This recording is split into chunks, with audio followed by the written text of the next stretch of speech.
ஓம் சாந்தி. 6/5/2026 புதன்கிழமை. வாணி தரும் வசந்தம். இனிமையான குழந்தைகளே, எப்போது நீங்கள் சம்பூர்ண முழுமையாக தூய்மை ஆகிறீர்களோ அப்போதான் பாபா உங்களின் சமர்ப்பணத்தை அங்கீகாரம் செய்வார். தனது மனதை கேளுங்கள். நாம் எந்தளவு தூய்மையாக இருக்கின்றோம்.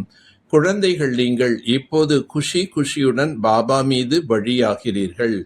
ஏனென்றால் நீங்கள் அறிவீர்கள், இப்போது சமர்ப்பணம் ஆகுவோம் ஆனால் பாபா 21 பிறவிகளுக்கு சமர்ப்பணம் ஆகிறார்.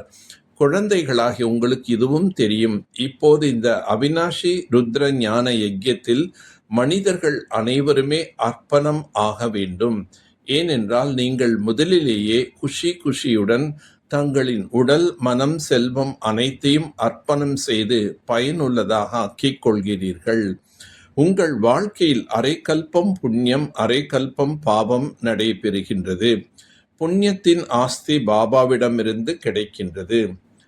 நிச்சயமாக அரைக்கல்பம் நாம் புண்ணிய ஆத்மாவாக இருந்தோம். பிறகு அரைக்கல்பம் பாவ ஆத்மா ஆனோம்.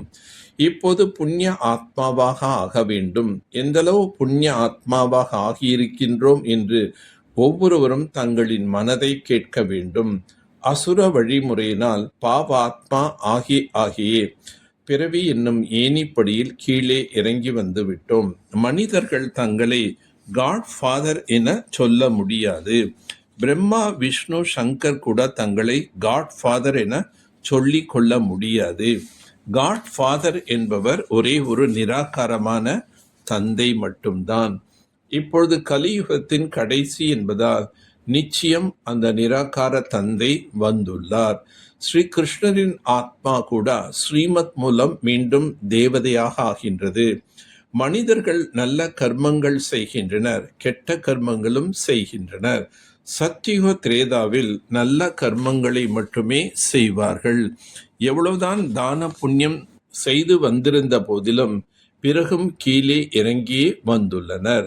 பாரதம் போன்ற தானம் செய்யும் கண்டம் வேறு எதுவும் கிடையாது. உங்களுடைய ஆதி சனாதன தேவி தேவதா தர்மம் அனைத்திலும் உயர்ந்ததாக ஆகும். சத்தோ பிரதானமாக இருந்தவர்கள்தான் இப்போது மாற்றம் அடைந்து தமோ குணமாக ஆகிவிட்டுள்ளனர்.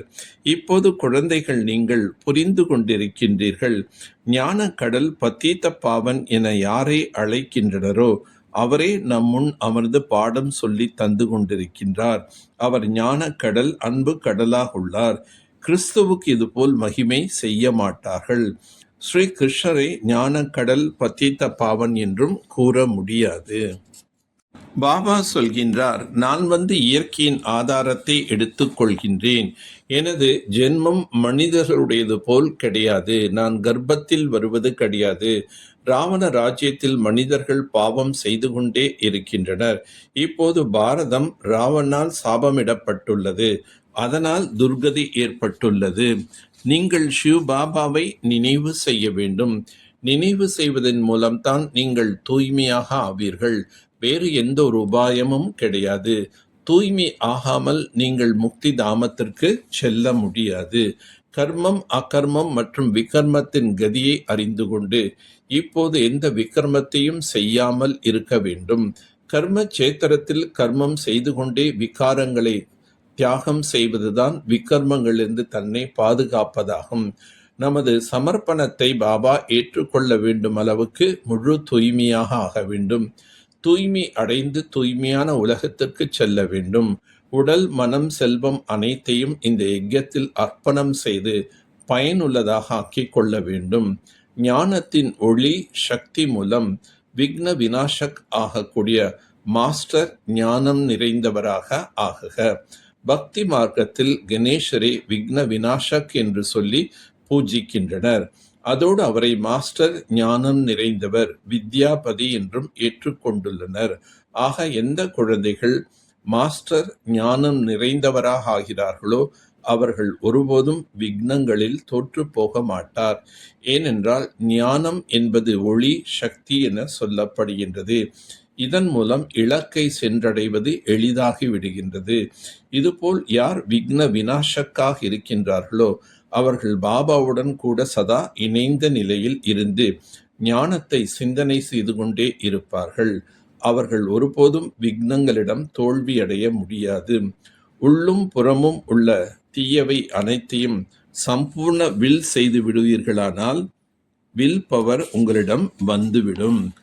ஆகவே தன்னிடம் இருக்கக்கூடிய பலகீனங்களை பாபாவுக்கு கொடுத்து விட வேண்டும்.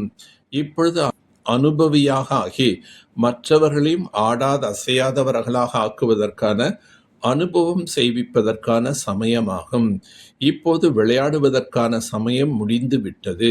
இப்போது சதா சக்திசாலியாக ஆகி பலமற்ற ஆத்மாக்களை சக்திசாலிகளாக ஆக்கிக் கொண்டே செல்லுங்கள்.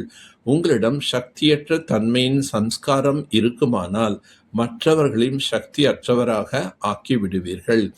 ஞானத்தின் ஒவ்வொரு பாயிண்டின் அனுபவி ஆவதற்காக ஏகாந்த பிரியர் ஆகுங்கள். ஏகாகிரதாவின் அபியாசத்தை அதிகப்படுத்துங்கள். நல்லது. ஓம் சாந்தி. ஓம் சாந்தி. ஓம் சாந்தி.